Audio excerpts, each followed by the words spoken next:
Welcome back to Equisetum Gaming and our playthrough of Red Dead Redemption 2. We're just doing some chores around camp before we get started on our mission tasks for today.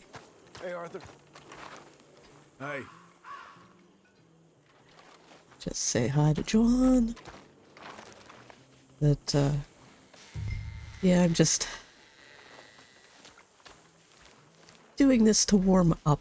I think we're gonna go into the city and talk to Trelawny, see what he has for us. I think that, if I remember correctly, that should be a fairly easy mission to start out with, which, kinda need that right now. I slept a little funny last night, had my one elbow pinned under me, apparently, and woke up, my arm is just all, well, my hand is all pins and needles, sort of a little bit of carpal tunnel, and it's making keyboarding a little difficult. Hey there. Thankfully, it is not my mouse hand that is affected right now, it's just my keyboarding hand. So I should still be good in a shootout. I just am having a little bit of trouble feeling the keys properly, which I have enough trouble with that to begin with sometimes. But it shouldn't be too big of a deal. It happens every once in a while. I did an extra long run on Red Dead Online last night. I was having a lot of fun working on story missions in the online game, because I like to, when I create a new character for the online version, a lot of people who play online, they might level up to 5, 10, 20, and then they start doing the story missions. Me? I like to wait until I'm at least level 50 and beyond, and I've tricked out a lot of my gear and have some ability cards at least active and partially leveled up. I have all of my ability cards at level 2 right now, and just I've had other things that I've wanted to spend the money on to before I bring those up to level 3, because that's $500 a piece to bring your cards up to level 3. And yeah, I've been spending it on weapons and some other stuff, saddles instead, so. But I was having a lot of fun. We were really doing really good with the story missions last night. So, anyways, now that we are done with that little bit, we'll head over and switch out horses. Hello, Arthur. Hey, boy. Hello, boy. We'll talk to Kane. I haven't seen Kane for a while. Out of liquor.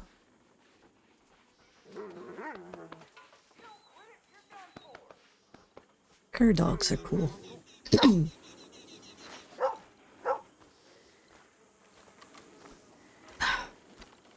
Drink iced tea. Throat's a little froggy. I am feeling better, but still have a little bit of a lingering cough, and that's just the nature of my throat.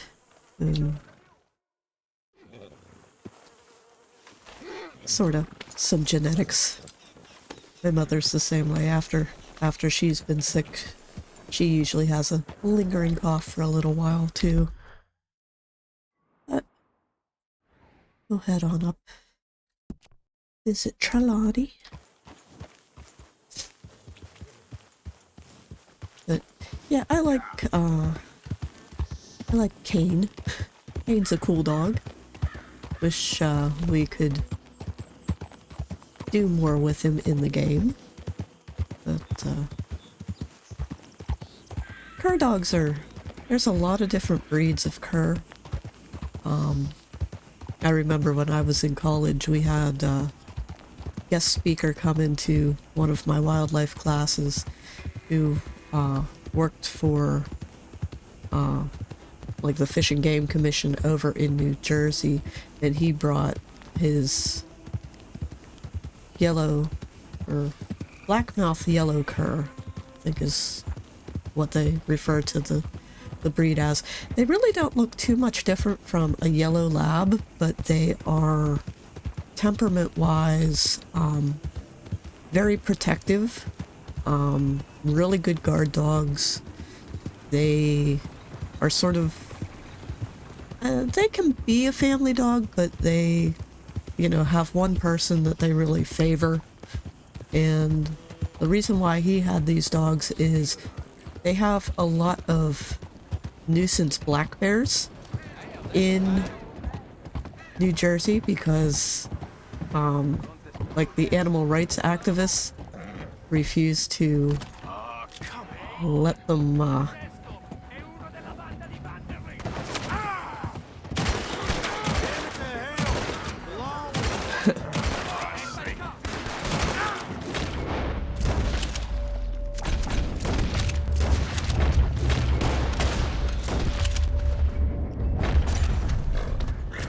I'm starting to really dislike this place.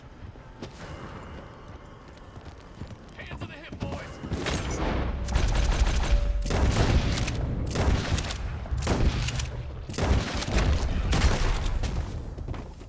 oh, that ain't good.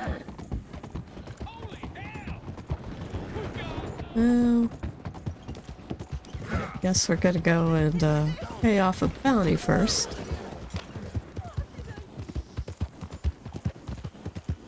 I think those were Bronte's men, because that didn't look like Lemoyne Raiders.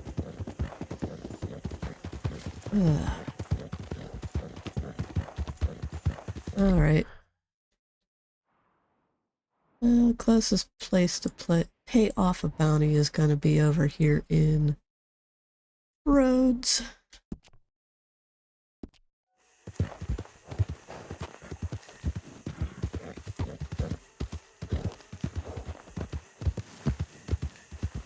But anyways, as I was saying about the yellowmouth curs, the reason why their Fish and Game Commission has curs is because like the animal rights activists over in New Jersey wouldn't let them conduct bear hunts. Like they kept petitioning against black bear hunts and would get them shut down, even though that's what their game commission recommended for population control.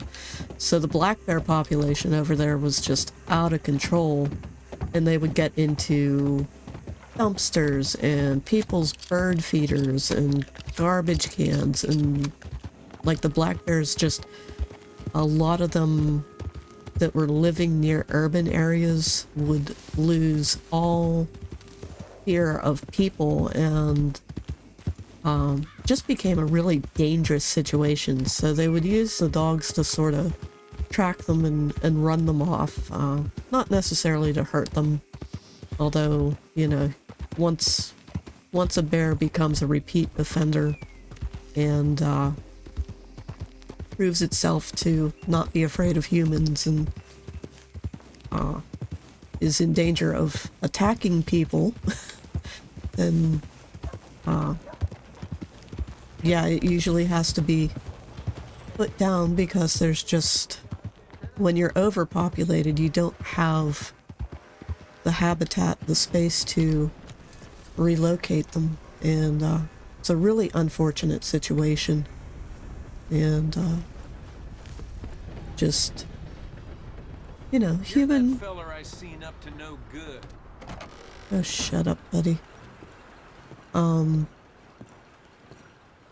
thought I recognized you. Hello again. Got some bills to pay, huh? Yep, Alden, I got bills to pay. There we go. Thanks, partner. Alright, so back to the city.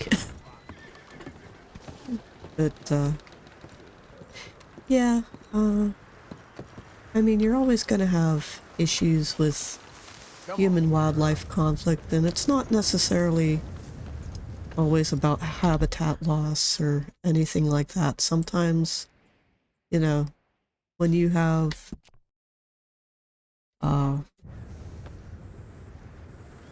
food sources, it affects population growth, because the availability of food is one of the limiting factors for wildlife population growth. So if you have more food than the population needs, it allows more of the younger animals to survive to adulthood, and that can result in overpopulation. So it's not, you know, a lot of people think, oh, it's humans destroying the habitat, and it's you know, development and encroachment and habitat fragmentation and all of that. But you know, with some species that are really well adapted to surviving in a lot of different habitats, or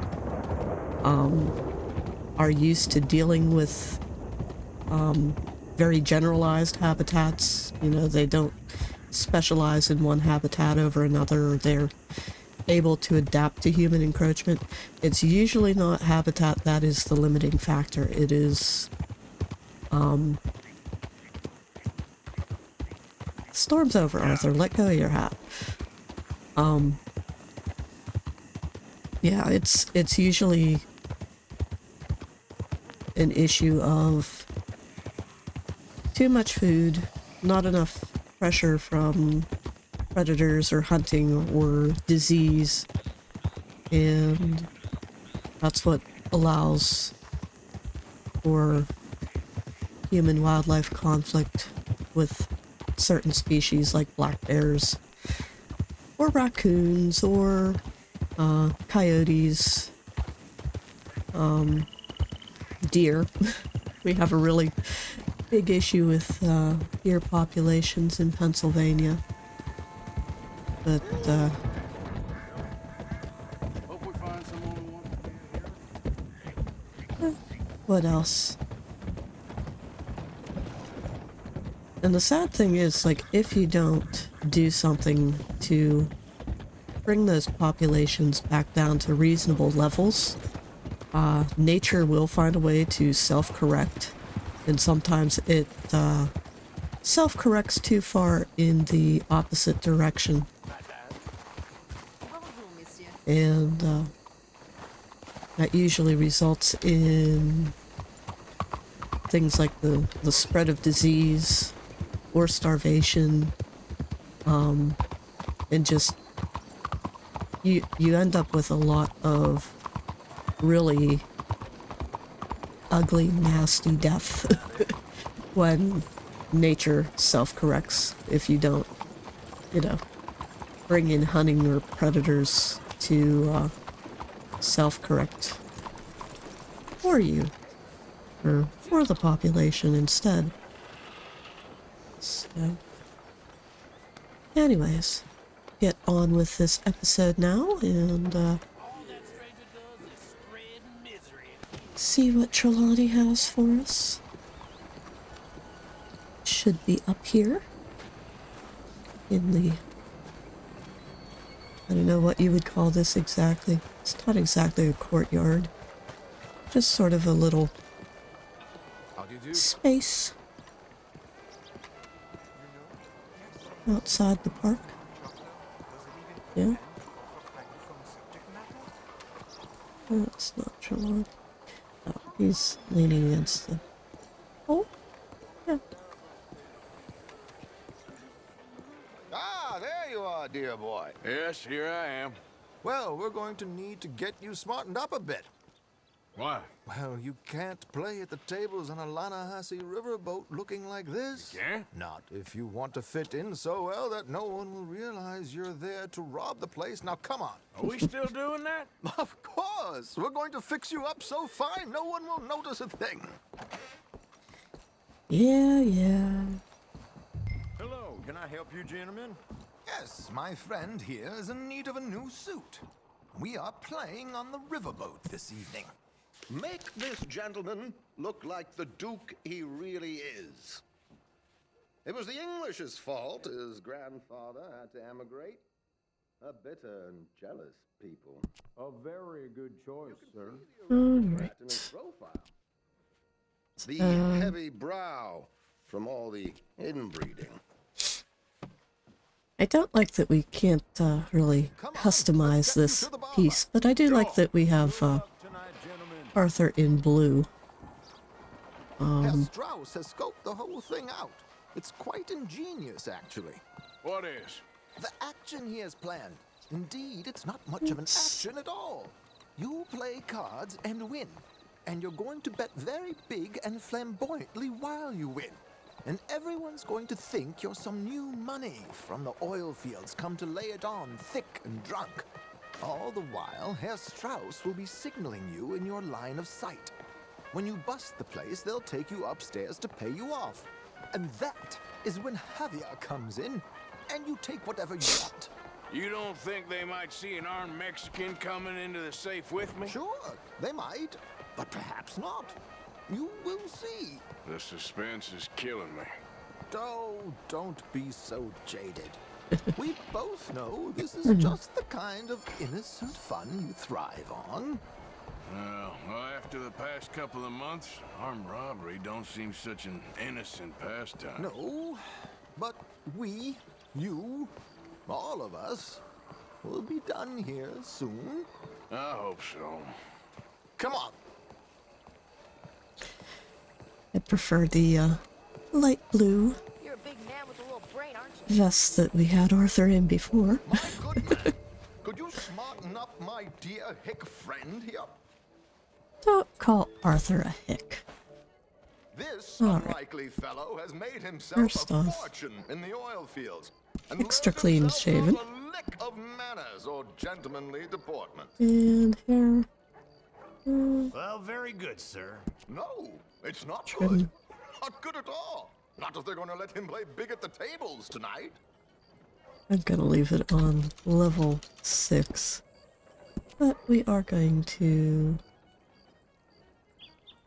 Hello. Calm down. We'll do middle parted. Make him look like a prince, sir. Arthur doesn't need to look like a prince. Princes are... Very smart. Come on, let's get to the docks. I've arranged some transportation. kind of sheltered. At least in most of these stories. Alright. So we're gonna go play poker. George, to the Grand Corrigan, please. Grand Corrigan, sir. Well, look at you. From Toad to Prince.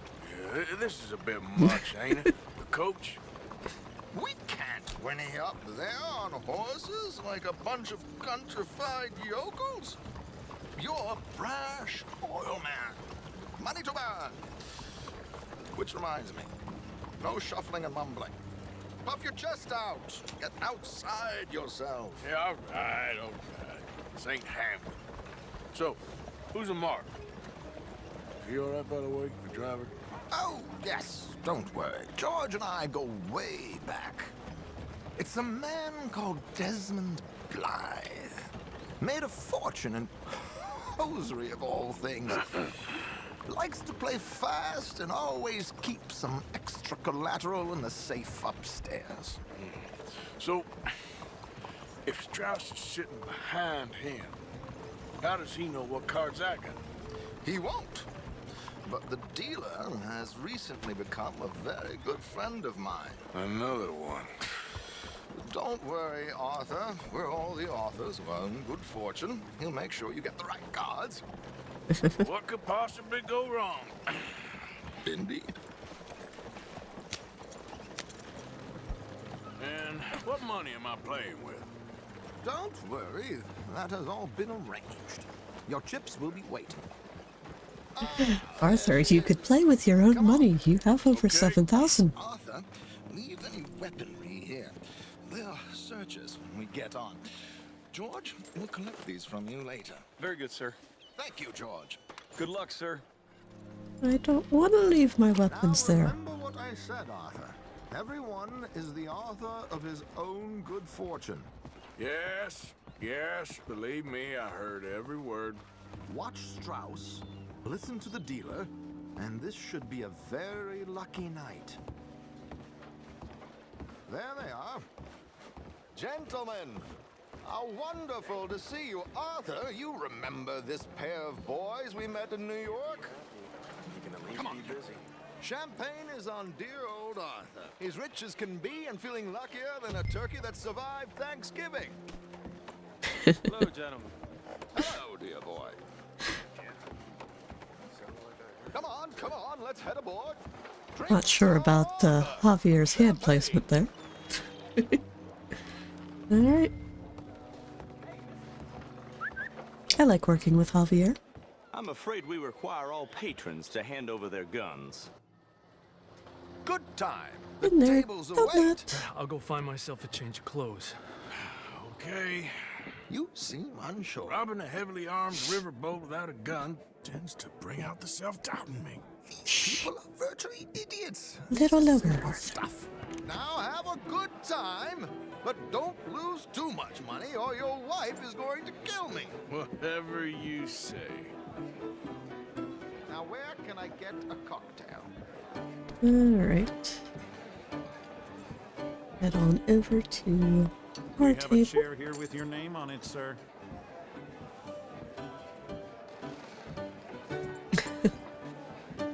Good evening, gentlemen.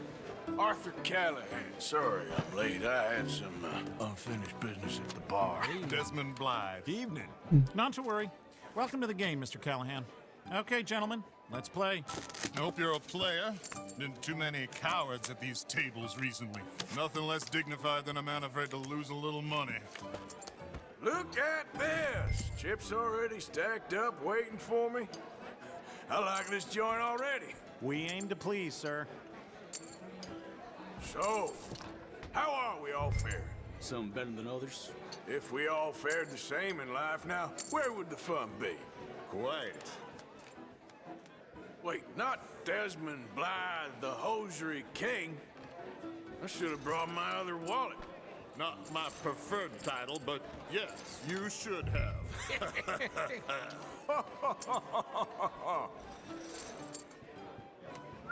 Arthur's playing with some Hello, big my lady. money. Down to the bell. Damn it!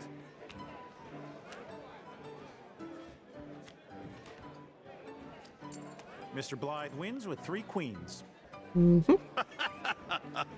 Goodbye, gentlemen. I guess it's just you and me now, friend. Yes, it is. Time to see if you're really the man you seem to think you are. Likewise, Mr. Blythe. So, what business are you in, Mr. Callahan? I'm an oil man, for my sins. Funny, I haven't heard of you. Oh, you will.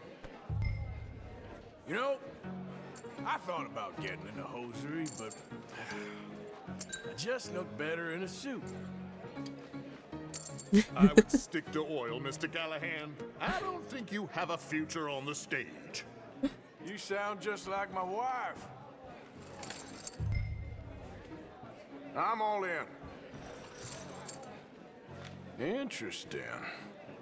Pair of cowgirls.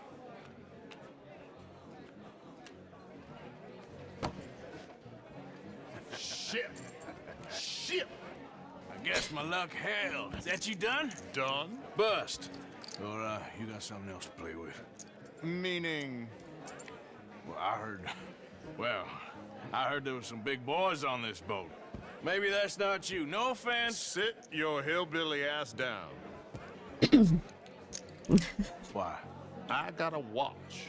Look at you. An expensive one. Real fine. Swiss.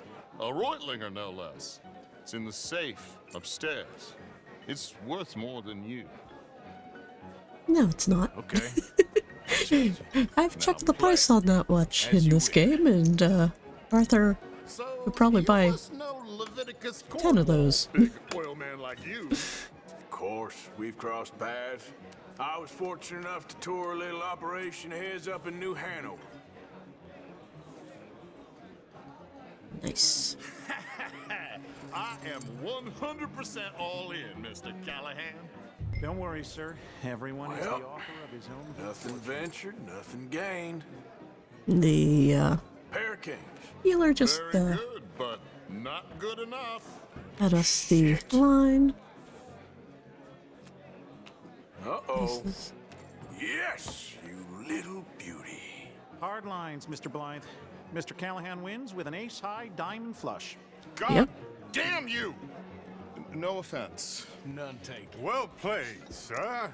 Unlucky Desmond. Now, forgive my lack of discretion, but, where might I find this watch? It's upstairs. Shall we go and have a look? Why not? Gentlemen. Please, cash these out for me. I started last week. Good. Sure. Perhaps you could escort us up to the office. Yes, of course, sir. Thank you. Follow me, gentlemen. Come with me, sir. You're having quite the night. Be nice Yeah, to so Javier. I cannot believe someone gave a greaser a job. We live in strange times. Personally, I wouldn't trust one with a gun, but fear not. I've got my own little lawgiver right here. Very good. You're gonna regret it. We'll be hiring Negroes. Yeah, I know. You won't be hiring anyone. I think you're going to like this watch, sir. I saw it earlier, and it really is a handsome piece. Foreign made, but you can't have everything. Indeed. Well, here we are. He says that like he doesn't understand that hundreds-year-old traditions are Of course, take worth your the time. money. And America is not old enough at this point in time to Don't reach for that gun. Take his gun, Arthur. I guess you were right. Only an idiot would give a greaser a gun. Idiot, huh?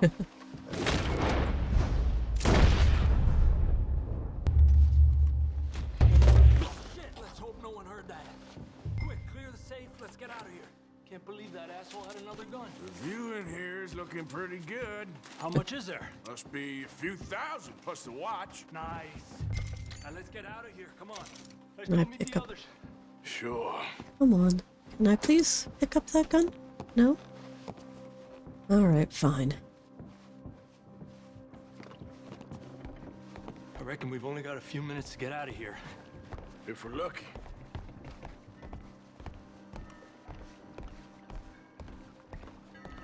Was that a gunshot? It sounded like one. Come on. And Calm and steady. how exactly are we getting out of here? I ain't too sure. This is what tends to happen when you leave Trelawny in charge of planning. Oh, garnish no meat. Probably involve us dressing up as dancing girls and canning off the side. Nice uniform, by the way. Thanks. I'd give anyone a job these days. Anyway, we shouldn't give ourselves away until we know we need to. Maybe we could still blend into the crowd when it all goes crazy. Which it surely will. To the bar, senor! I hope Hope you had fun, sir. At the time of my life. Arthur can't act, but Javier's even worse. That's wonderful. Ah, look, there's your friend. Friend is not a no-good cheat, and I beg you to take back the insinuation. There he is. Now, don't be a sore loser, friend. Something I don't like about the pair of you. There's plenty I don't like about you, but I have the good manners to keep my mouth shut. There he is! Shoot that man! Thank you for the gun, Javier. We gotta get out of here! All right. Missed. Do something? What do you think I'm doing? Let's move up, Arthur! That guy's just, Get out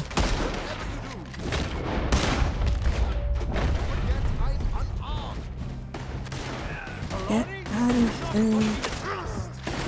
That's how you want to do it? Where are they all coming from?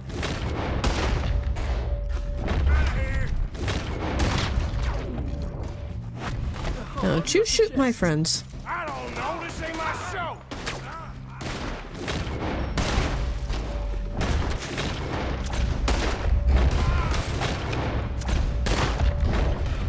There's another one behind me.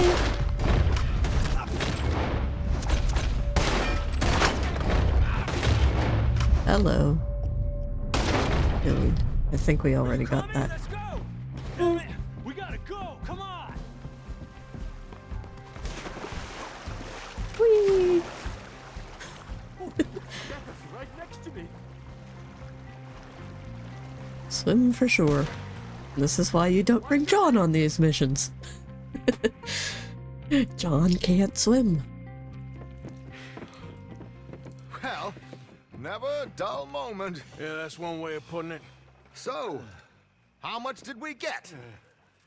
A few thousand, I think. Pretty good. Yes, indeed. And this watch, apparently it's worth a bunch. Swiss, a Reutlinger or something? Nice watch. Yes, it's a Reutlinger, all right. We'll give it back then. All right, come on, let's get out of here. It's Arthur's cut.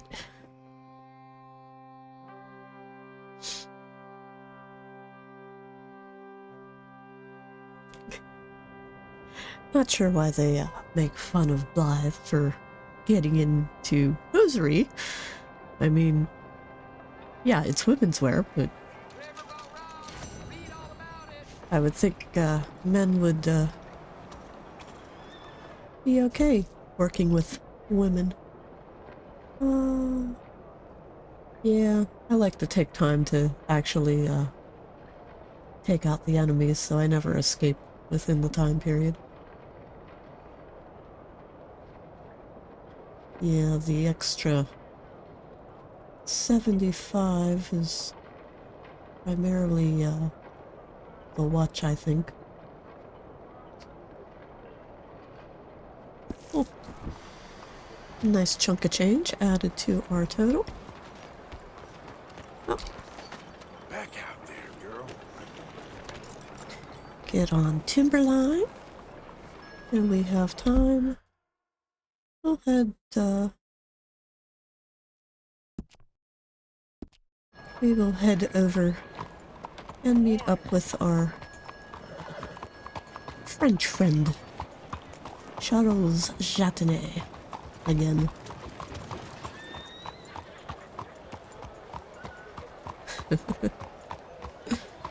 See what he's up to. Happy to be out of that suit. Buenos días.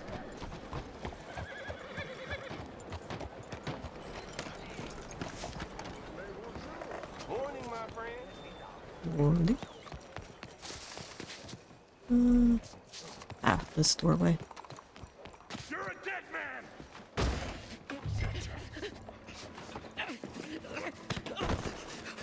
So much for the new world. Hey! Who the devil are you? Far as you're concerned, I am the devil. Now get out of here. This cad! I said get out of here! Damn French. I interrupted him before he could get his lines out, but basically, Because barbarity is boring, no? It kept me amused some years. You must go, my friend, before the gendarmerie arrive. Hey, you gonna do right by this feller's wife? You have done right by her. The little bird is free.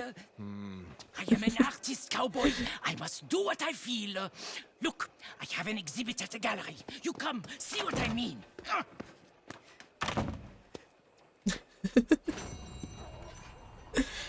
yeah, but I interrupted his attacker before he could get his lines out.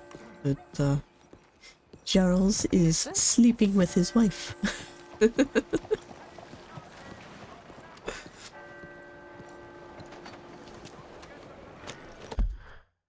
And that means that the next time we'll be able to go and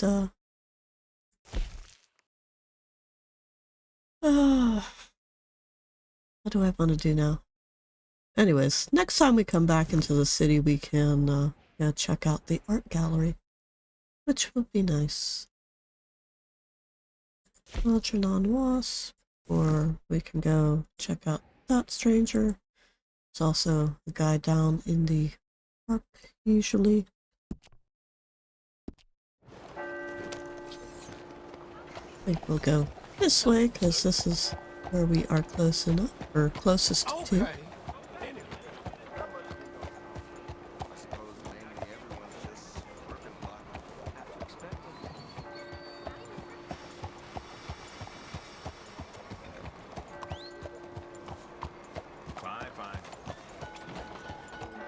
Not sure what Arthur's looking at. Ain't been too many federals coming through, but I got some Boy Scouts. Well, we're doing pretty good. I think even though this has been a high honor playthrough, I'm pretty much screwed as far as getting Arthur's honor up to where it should be. Damn, is that all I have as far as meats? I know I don't need that right now, but I like to keep the ores and stuff up.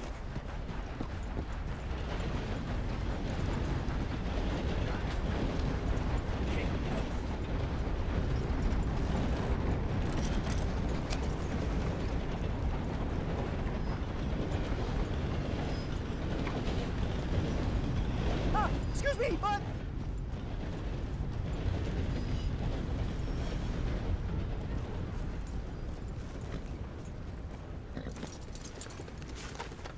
Do you want, mister? As if I didn't know. What? Listen, bit of a weird question, but do you know where I might find some moonshine? What? Moonshine. You know, strong liquor. Over strong. Why, you want to get over drunk? No, it's not for drinking. What is it for? Oh, I just need some. Well, as luck would have it, you are in the legal hooch capital of America. There's plenty of real booze here. But for shine, well, I'm guessing you'd need to go out into the woods. I mean, I know you'd have to go out into the woods. Now listen, I don't need that much. How much? About 100 gallons to Of do it. shine? Yes, thereabouts. Why? Oh, all right, I'm trying. I'm building a machine. A machine of love. 100 gallons of hooch and love's gonna come pretty cheap. Please, friend. I'll pay. Just bring it here. It's for a good cause. Well, if anyone knows who's moving that kind of shine, it'll be that stagecoach guy in Rhodes. Alright, we'll go talk to Alden. Set our path to Rhodes.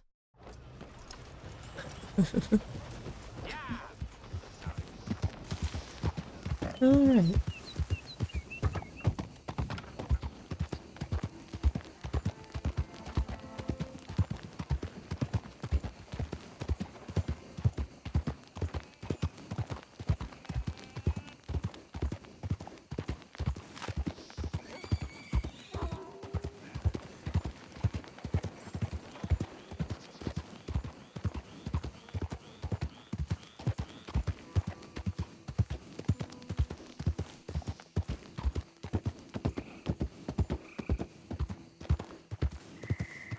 Suppose I should come up with a question for this episode.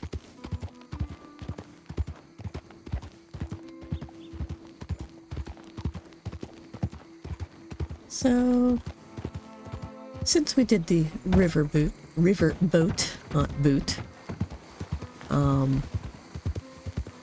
Arthur was posing as an oil man, and Blythe got his money through,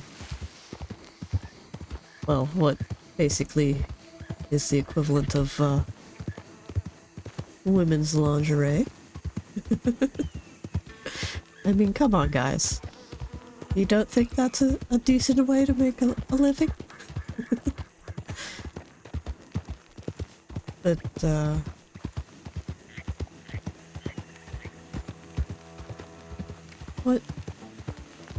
what occupation or,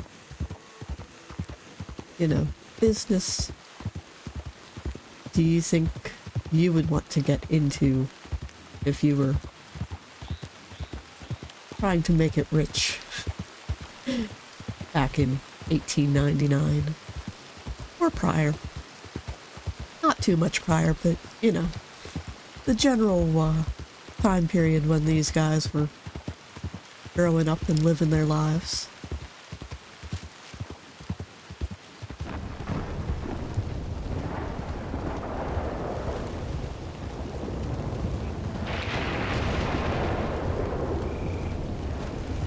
I wouldn't care to be, as rich as Cornwall or anyone of that nature. Not that having that kind of money wouldn't be fun, but I just find, I don't know, their businesses are a little boring in my mind. I think it would be better to have a nice breeding line of horses. Maybe be into livestock. It's a lot of work. It would be a lot of work during this time period. This deer's just standing here.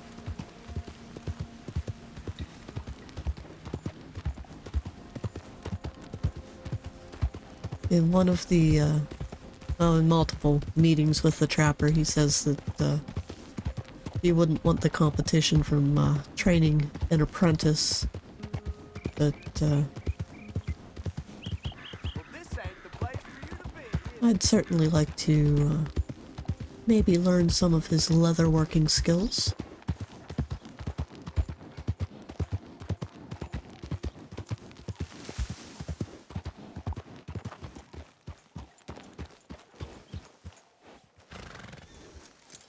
It's one of the things that I got for Christmas, actually, was a leatherworking kit, because I do have a bunch of cattle hide that I am planning on turning into sort of a duster-style jacket,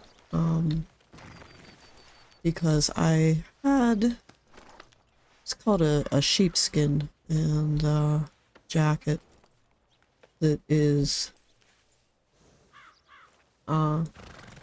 suede leather on top and then lined with what was fake wool, fake fleece on the inside. But it used to be my dad's, like, before I was born. And then he handed it down to me, so that sort of goes to show just how do I want to put it? How do you do, sir?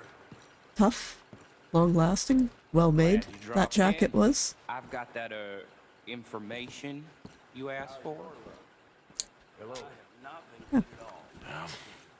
Need something more specific this time. A wagon full of moonshine. Well, you might just be in luck. I knew I picked the right feather to speak to. All right.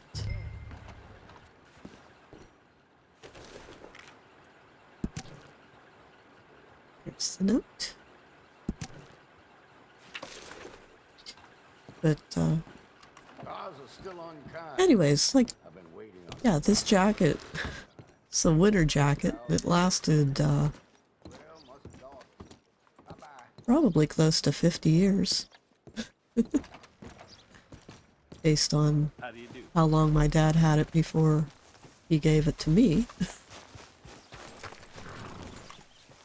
But unfortunately, we have some really humid summers here in Pennsylvania. Not necessarily like hot. Where is our target? Hello?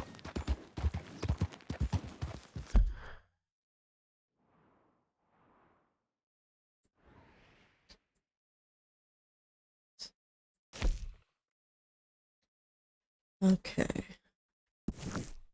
That's why I didn't recognize it. It's labeled as Professor instead of with the little wagon wheel. Sorry. But basically what happened to it was the leather got started growing some mold on it with the humidity, because leather is organic, so we had a really bad rainy, nothing ever dried out, everything was covered in mold and mildew type summer a couple summers back, and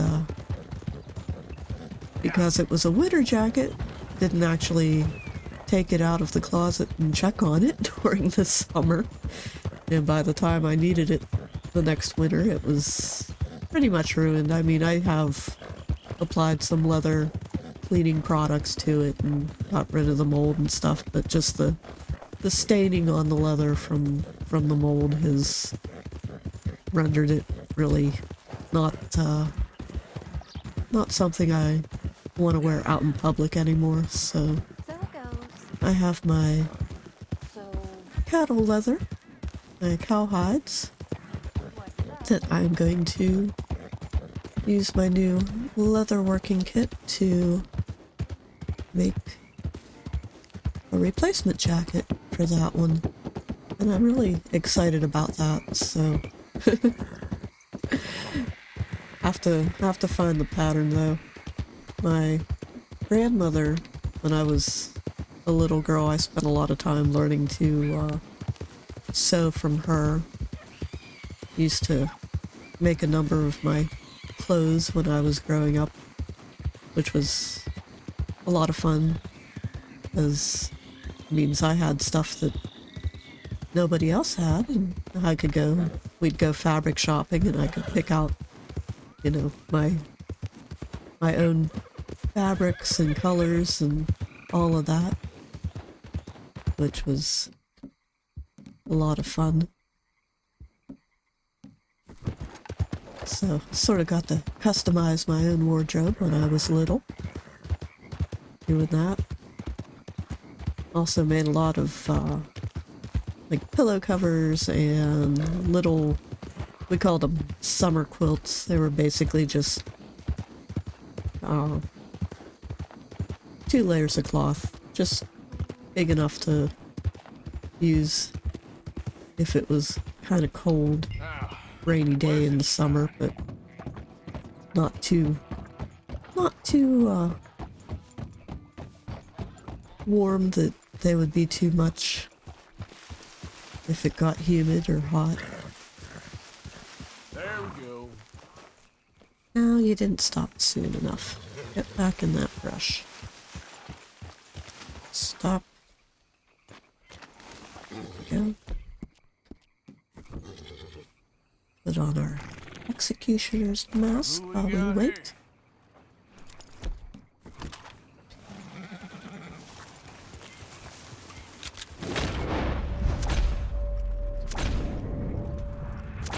So kill him.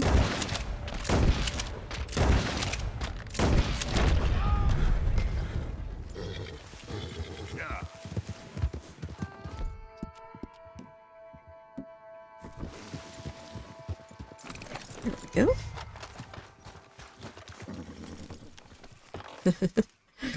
That was easy enough. Let's get you home.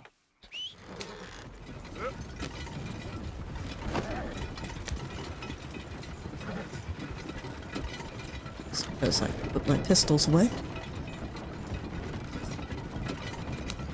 But, yeah, so my grandmother taught me how to sew.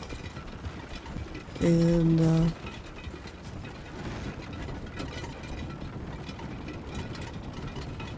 her sister, makes some beautiful quilts.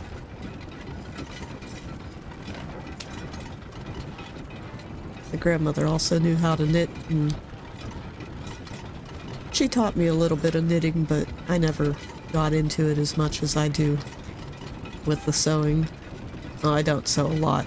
I have sort of a love-hate relationship with sewing machines. They tend to break on me. So,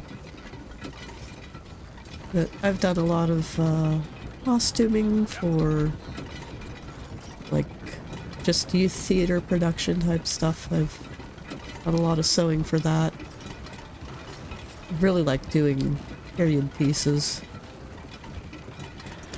Like to repurpose you know, existing clothing and make it look like it's from a different time period. That's a lot of fun, but can be quite challenging too. Because you can't always find matching materials, so you have to be very careful with ripping out seams and redoing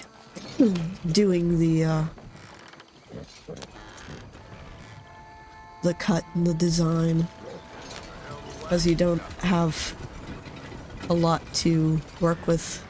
It can be very unforgiving.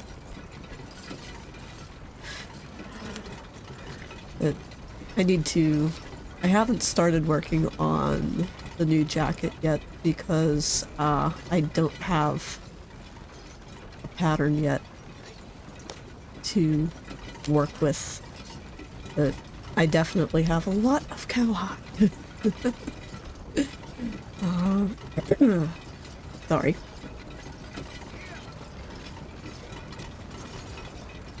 Probably have enough that I could make 2 jackets, actually. And if I have some left over, I'll probably do some other projects. I also have some deer hide that I'm going to use to do smaller projects. I want to make a couple different copies of, like, designed after Arthur's journal with the deer hide. You got a problem? Yeah, move, buddy. You are in my parking space. There. Now we've... A wonderful man! Wonderful! You got my money? It's for a very good cause. My name is Professor Andrew Bell. I might try to make some of the satchels too. Say that I have. Or satchels in general. Maybe you've read about me. I don't read much. Oh, well, that's too bad. Oh, yes. You got my money? Oh, well, it is the most wonderful invention, friend. Oh, you, sir, have done a great deed. All I've done is get some creep a lot of drink. Creep, that's excellent. No, nonsense. Now, you've helped me develop the most humane machine imaginable. A way to induce calmness to our most troubled souls. A way to end the barbarity of a public hanging. Oh, so humane. What are you talking about? The electric chair. What? See, it's a chair full of electricity. It's quite fascinating. It calmly and peacefully dispatches the sinners to face judgment. Yes, judgment. Yeah. Where is it? Well, it's in my laboratory. The next thing I need is a demonstration. A public one. Huh. Do you know the police chief? As well as anyone. Oh, wonderful! Perhaps you can encourage him to let me demonstrate the chair. It will help bring this town into the next century. Yes, could you do that?